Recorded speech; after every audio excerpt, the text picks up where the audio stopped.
Welcome to chemistry class. I am Pooja Bhanot.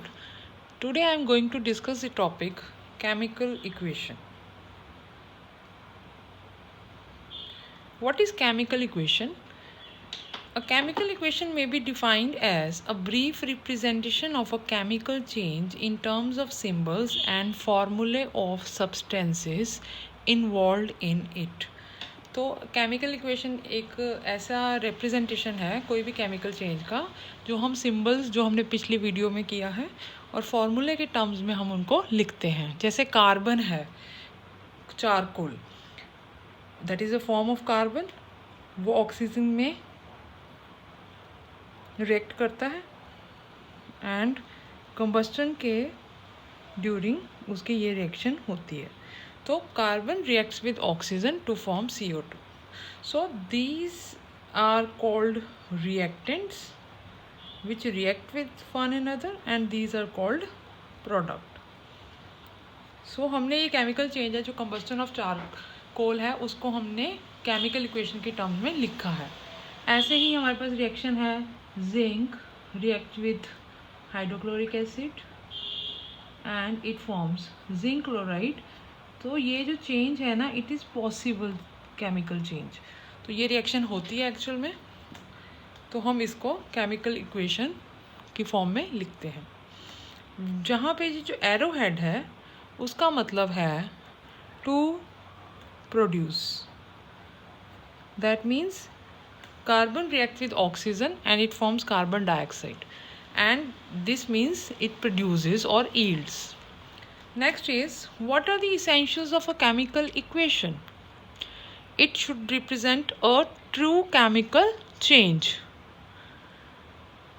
It should represent a true chemical change. ये change actual में ये reaction होनी चाहिए. It should be balanced. That means the number of atoms on both sides of the equation should be equal.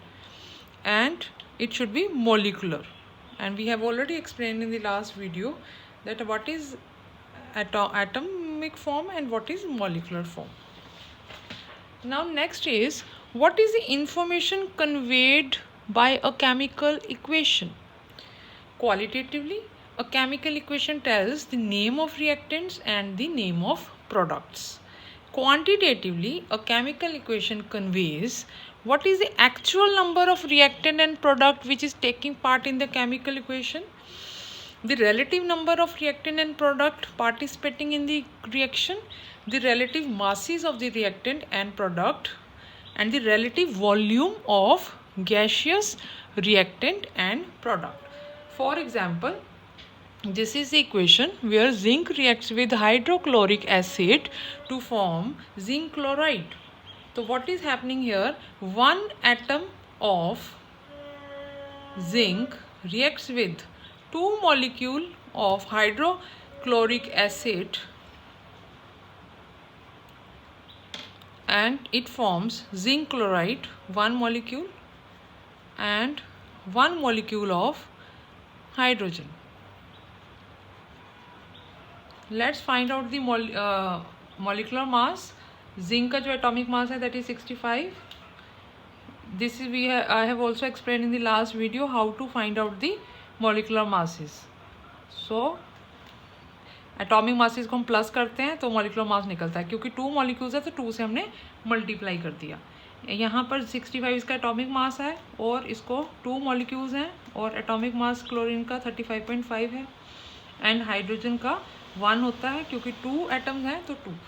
तो हमारे पास क्या आ गया 65, here it comes 73, then it is 136, that is 2.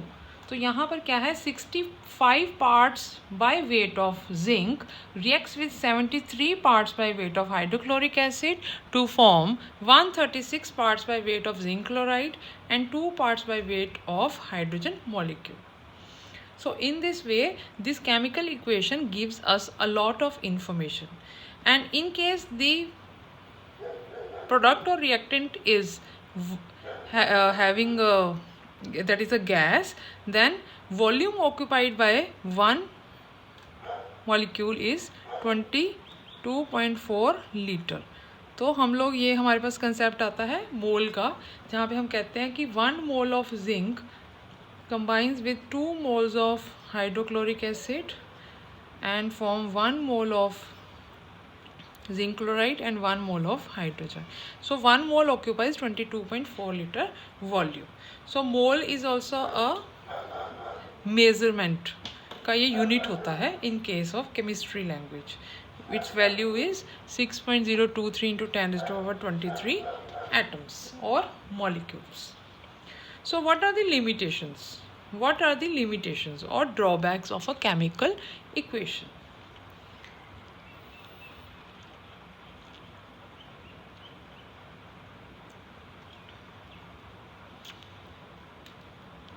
It fails to give the following information.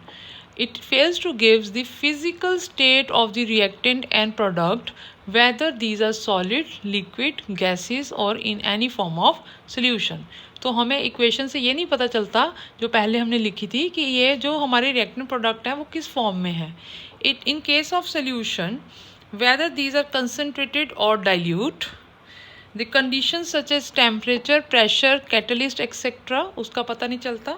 The heat changes accompanying the reaction, कोई क्या heat changes हो रहे हैं. Formation of precipitate or evolution of gas. The time taken by the reaction to complete itself. The rate at which reaction take place and the nature of reaction, whether it is reversible or irreversible. तो ये सारी limitations हैं. इनको हमने कैसे दूर करना है, कैसे हमने इनको रिकवर करना है. Next is removal of drawbacks of a chemical equation.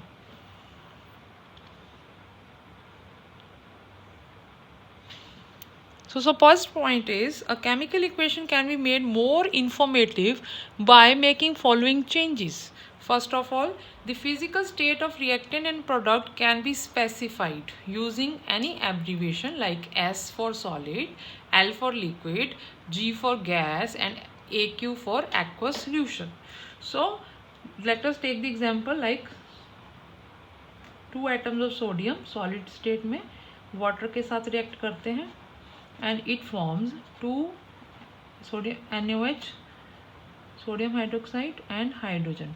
तो हम लोगों ने साथ में ही रिएक्टेंट और प्रोडक्ट के साथ सॉलिड, लिक्विड, एक्वस और गैसियस लिखना शुरू किया so as to make it more informative.